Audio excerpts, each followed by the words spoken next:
Hello, hello. Checking to see if it's all working. Welcome to GameSpeak.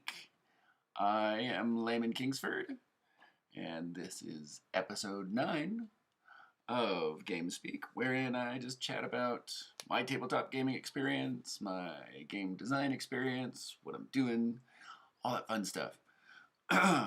Today, I'm going to talk about superhero games, because I'm in the midst of working on my Living Metropolis, which is the middle bit of a big old living saga trifecta of games. It's the superhero setting, the world, the fictional world I've created. It's gone from the fantasy setting of living empires, evolved into a contemporary setting full of skyscrapers and big cities and superheroes. And then eventually evolves into the science fiction setting for a living starship. So today I thought I'd talk about some of the superhero games that I have played, what I like about them, what I've not liked about them, and what influences they may have had upon what I'm working on. So without further ado, let me change the scene for you. So, first off, one of the first superhero games that I got exposed to, and I actually really liked, was Legendary. It's a deck building game, which is, has been all the rage for a long time. This is a Marvel version. Legendary as a game system. There's a Firefly Legendary. I think there were DC superheroes. There's been tons and tons and tons of expansions and all kinds of different settings and intellectual properties that they've set Legendary to. And I think personally, I think it's a really solid deck building game. I think one of the crafty aspects of it is, let's see if I can show you the board here. Oh, I haven't played this game in forever. I'm actually giving this copy away. One of the crafty aspects of it, as you can see the city, you'll have the event cards.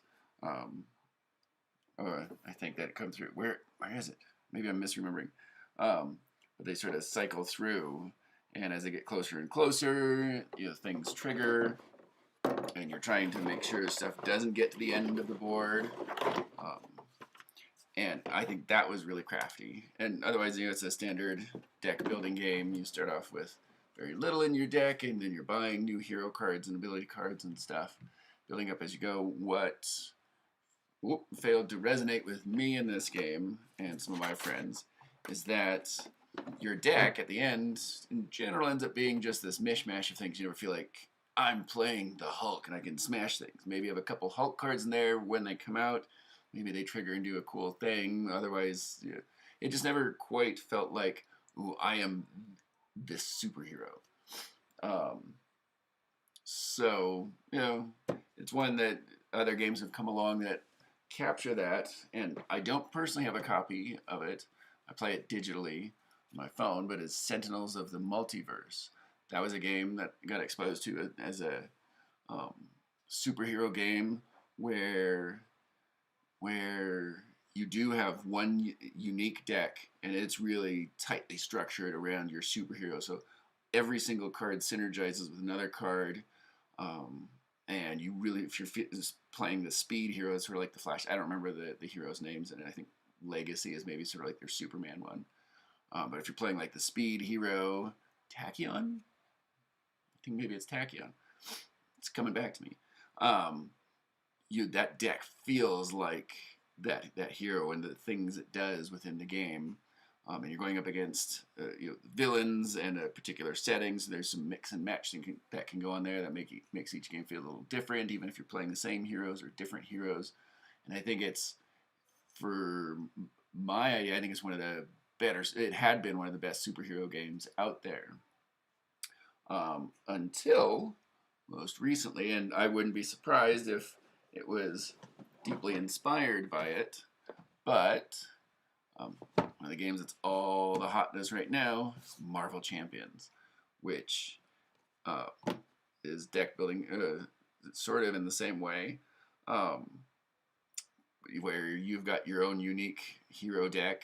And what's cool about that is you're having to manage, like your Spider-Man, your Peter Parker side, lets you heal things. Sometimes there's little events you have to deal with as Peter Parker, not as Spider-Man. In the more recent ones, they seem to be doing away with that, and it's really just more about action, action, action on the hero side, so you're not utilizing the alter ego side as much.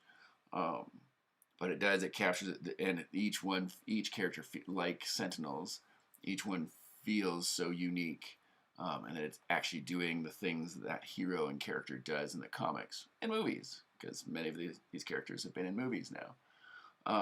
And it's just slick and smart, and it's terrific for that. And there's even not legacy campaign settings where you can you keep going and progress through them and upgrade your character a little bit over time, which is I mean, I love me some campaign play and ongoing story. Another game that I really like comes in this giant box. It's based off of Brandon Sanderson's novels of the same name, The Reckoners. They're like young adult novels. And when I saw this game coming out on Kickstarter, and I'm a big fan of Brandon Sanderson's fantasy books, and I had not read these because if it gets stamped with young adult thing, I kind of figure, it's probably not my cup of tea. But when I saw this game was coming out and was watching it on Kickstarter and the videos, I thought, ooh, actually that's the whole setting sounds really intriguing. So I actually went and read the books, and eventually the game arrived. And it is tremendous. The interesting thing in this is all the superpowered people in the world some are humongous villains, but they've sort of each carved out their own sort of nation in the world, because the rest of the world didn't know how to deal with them. And the main characters in both the books and in this game are this group of sort of freedom fighters, if you will, who are going up against these heroes trying to dethrone them. So while you're not actually playing as superheroes, you're fighting against them. It is a fully cooperative game where you're working together as a team. You have to go around all these city parts and deal with all the minions and the things that crop up. Meanwhile, the big bad, as it were, the superpowered person is moving around, and eventually, of course, you have to defeat them in the big battle.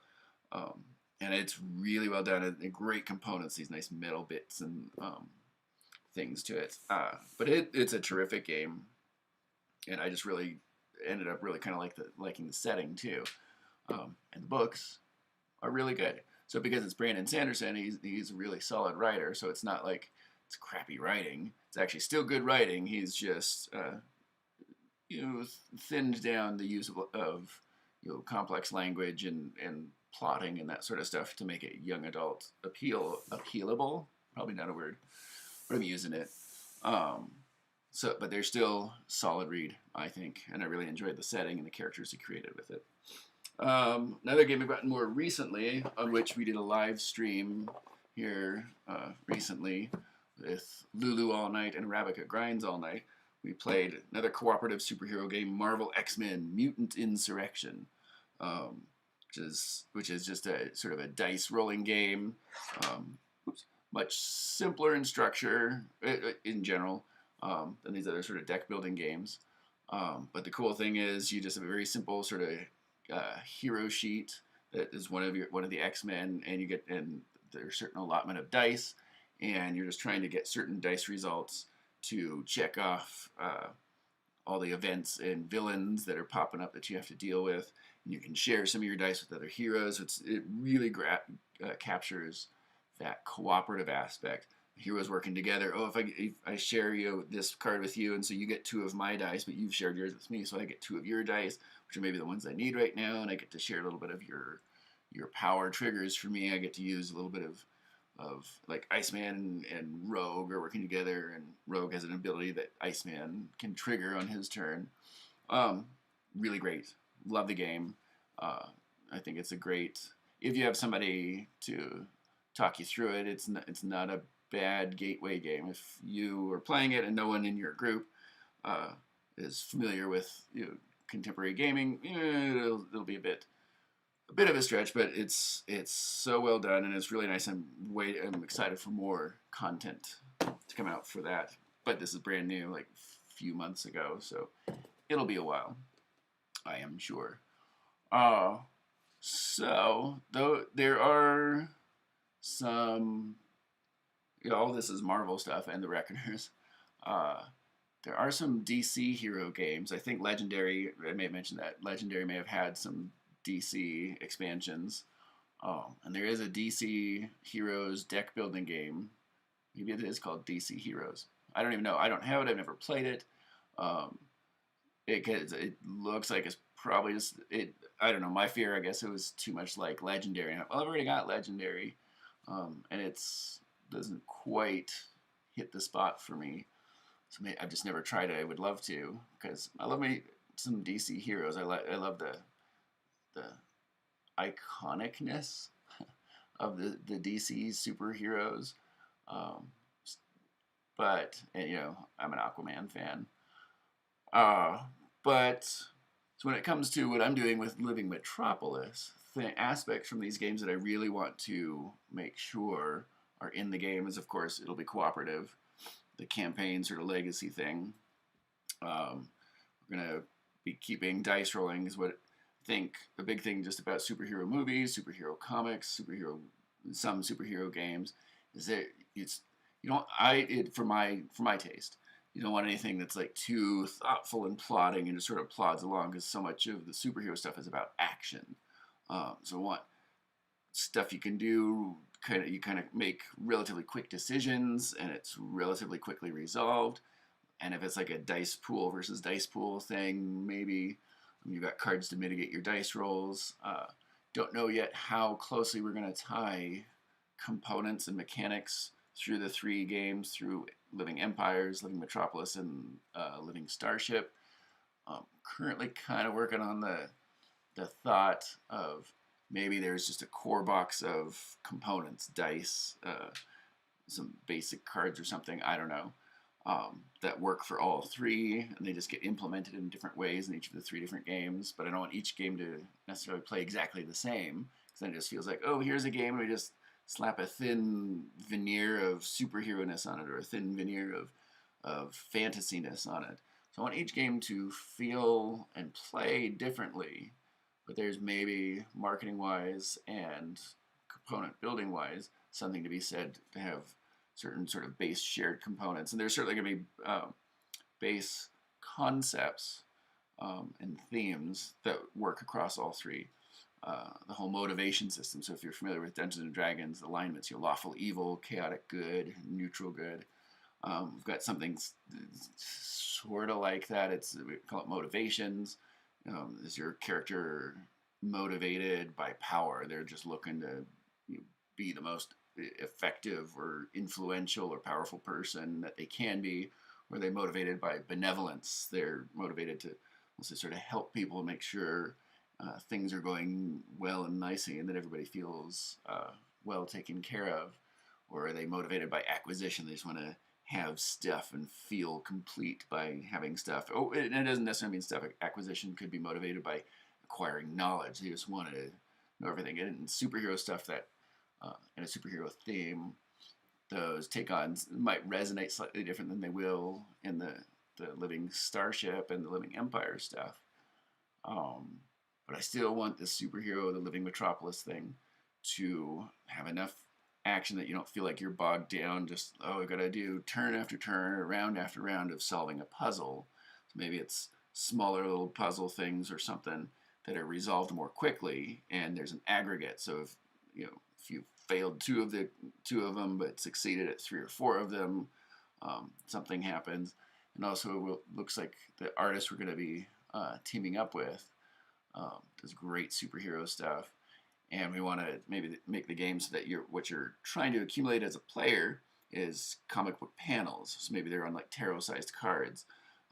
And so you're eventually crafting a story, and each decision, so if you succeed at a mission with the score of 10, it'll reveal panel A. If you succeed at the mission with a score of 6 or higher, it's panel B. If you fail it because you got a score of 5 or less, panel C is the one that represents, oh, I don't know. But eventually, at the end of a sequence of games, you'll have built up sort of a comic book, and you can go back and read through what your characters did, the decisions they made, and the successes and failures they had, and how does that affect the story. So again, branching storylines. Um, so it'll be super cool to have all, there will be variants of every uh, mission you go on, or event that comes up.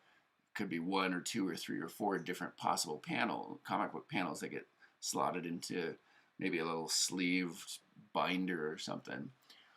So you're at the end of your whole campaign, you've got this whole story of how it all went down for you and your heroes.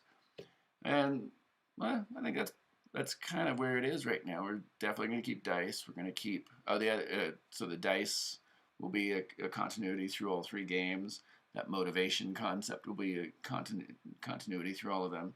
And I think the other thing is sort of the character attributes of strength, agility, endurance, willpower, reasoning, presence, with the social ones varying a little bit depending on the setting.